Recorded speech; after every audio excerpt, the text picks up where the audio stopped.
17वीं सदी के महान व्यापारी, ठेकेदार और समाजसेवी लखा बंजारा का नाम इतिहास के सुनहरे पन्नों में दर्ज है। इन्हें बैंकर ऑफ द वर्ल्ड कहा जाता था। इनकी संपत्ति इतनी विशाल थी कि आज के अमीरों जैसे मुकेश अंबानी की दौलत भी इसके सामने फीकी पड़ जाए।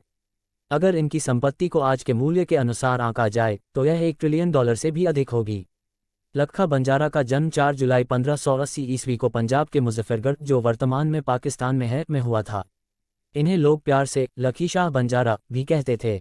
लखा बंजारा एक कुशल व्यापारी और ठेकेदार थे। उन्होंने अपनी यातायात व्यवस्था को इतना सुदृढ़ बनाया था कि 10 से 100 टन का सामान एशिया के किसी भी कोने तक आसानी से पहुंचा सकते थे। लखी शाह बंजारा के पास 4 बड़े टांडे लश्कर थे। प्रत्येक टांडे में 4 लाख परिवार शामिल होते थे। इनकी सुरक्षा के लिए 3 लाख सशस्त्र सैनिक तैनात थे। उनके टांडे में सैकड़ों बैलगाड़ियां, हाथी और घोड़े शामिल होते थे, जो उनके विशाल व्यापारिक काफिले को संचालित करते थे। इनके काफिले व्यापार के लिए मध्य एशिया से भारत तक आयात और निर्यात करते थे। लखा बंजारा न केवल एक व्यापारी थे, बल्कि एक अद्वितीय कारीगर भी थे। उन्होंने कई किले, तालाब, सराय और बहुमंजिला इमारतों का निर्माण किया। दुनिया का सबसे बड़ा लोहगढ़ किला भी इन्हीं के द्वारा बनवाया गया था। उन्होंने दिल्ली और उसके आसपास के इलाकों में 52 गांव बसाए, जिनमें बाराखंभा, नरेला, धोला कुआं और कनॉट प्लेस जैसे स्थान शामिल हैं। जहां जहां उनका लश्कर गुजरता था, वहां हर 10 किलोमीटर पर एक भव्य धर्मशाला और तालाब बनवाया जाता था, ताकि उनके काफिले को आराम और भोजन पानी की व्यवस्था मिल सके।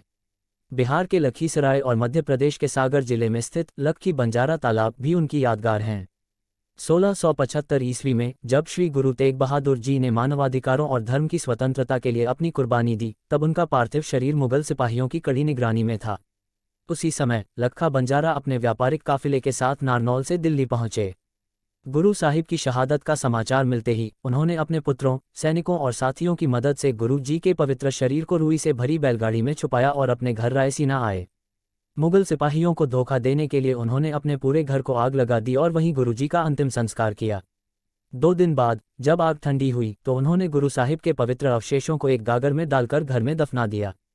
1783 ईस्वी में जब जत्थेदार बाबा बघेल सिंह ने दिल्ली फतह की, तो उन्होंने इस स्थान पर एक यादगार गुरुद्वारा बनवाया, जो आज गुरुद्वारा रकाबगंज साहिब के नाम से प्रसिद्ध है।